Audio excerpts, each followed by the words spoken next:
in a tall building, there are lifts to all floors, and there's 20 floors. There are 3 lifts, and they do get very busy when there are large parties here. This is the 5th floor outside the lift.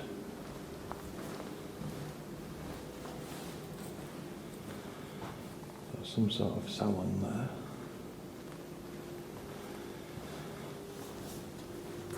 Missing fire extinguisher.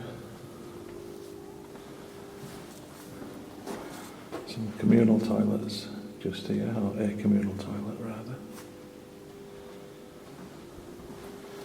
As you can see, the corridors are very wide, and it's reminiscent of an actual tower block that people might live in rather than a hostel or a hotel. And in fact, that might be what it originally was. I'm just going to show you at the end here. These are the stairs. This is for the fire escape.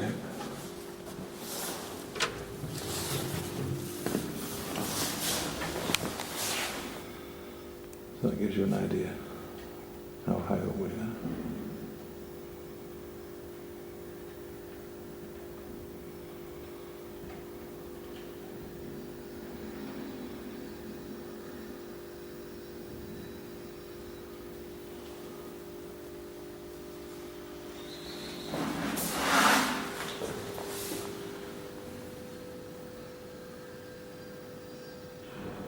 So on the 5th floor we'll check out 10A and B.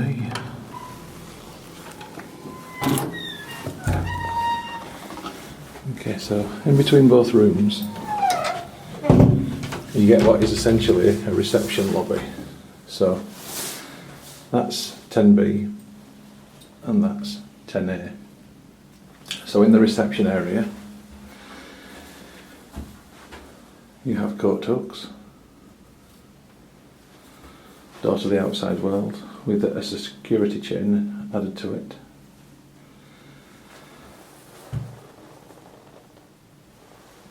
This is the bathroom. When I say the bathroom, I mean the toilet, and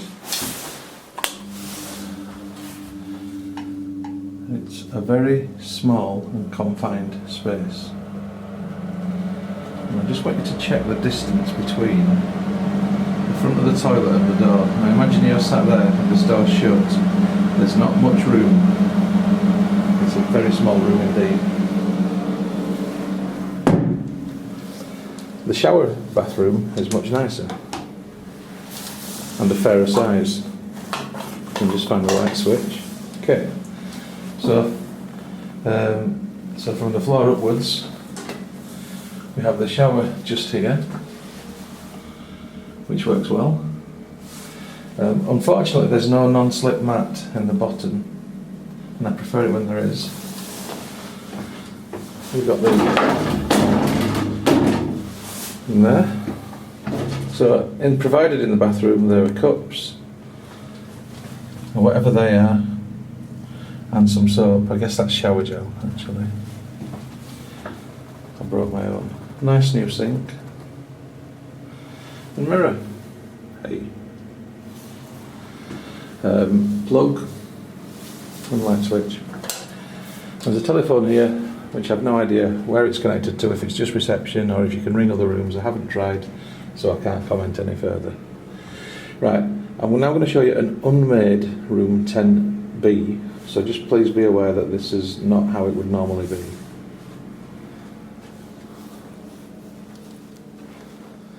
So if you're using 10A and 10B, then one of the rooms is actually a sofa bed that folds out.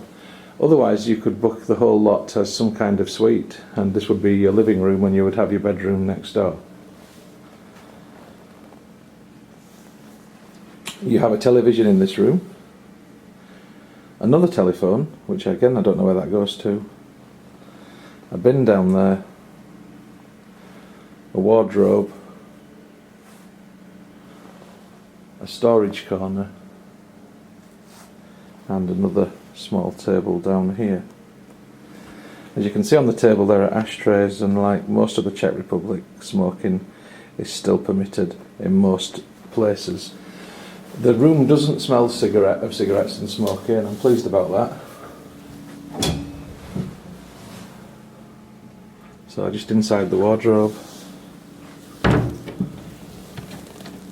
And again, in the bottom of this wardrobe there is extra bedding. What's it like on top of the wardrobe? Let's check for dust.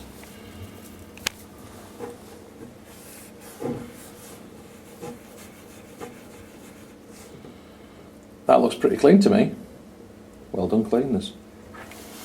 I will say it's actually not a dirty place at all. It's a bit tired, and when I say a bit tired, I mean it does need redecorating, but it's not dirty. Right, we'll now check out the other bedroom then, which I've mistakenly referred to as 10A when in fact this is 10B. The room that we've just been in is 10A. And again, this is unmade, so just bear that in mind.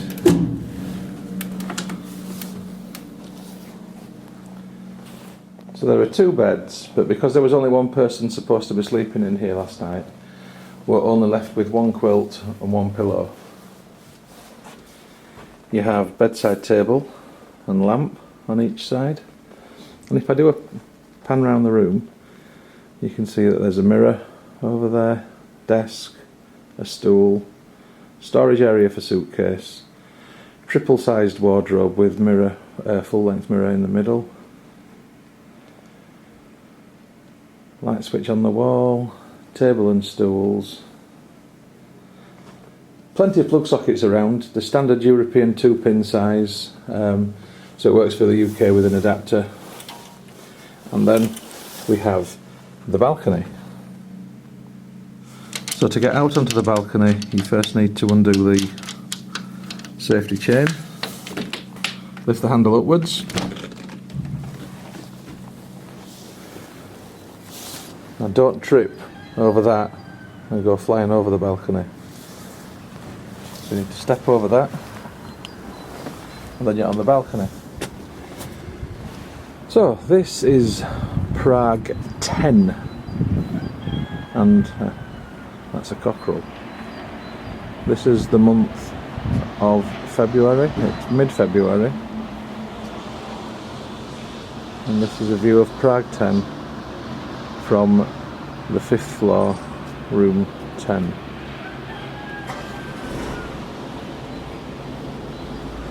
So Prague 10 is a suburb of Prague.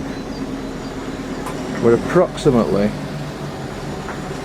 4 miles, 6 kilometres out of the city centre, and on the number 11 tram it takes around about 20 minutes if the traffic's not too heavy and there are not too many people from the city centre, or if in the same case as us last night we had to get the number 51 tram, which is a night tram, and then change to the number 7 tram.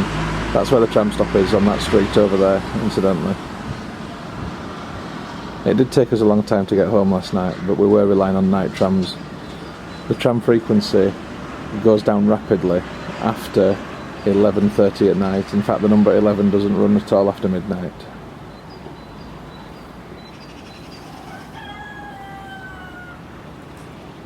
So this is standard fair Prague suburbia. It's not the most exciting looking of areas, and then again it's not the worst of areas either. I haven't felt any unease or discomfort walking around through day or night around here, and I don't think tourists should be overly concerned about that. Hopefully, anyway.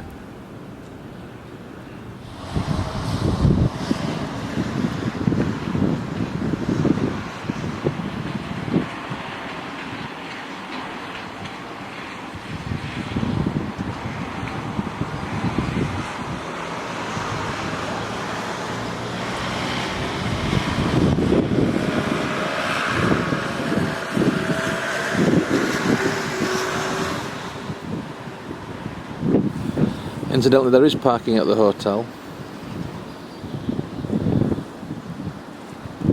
There's parking on the other side as well. We arrived back at 4 o'clock this morning and there was somebody out there checking number plates against a clipboard, so they do actually make sure that the people parked here are stopping here, it would seem.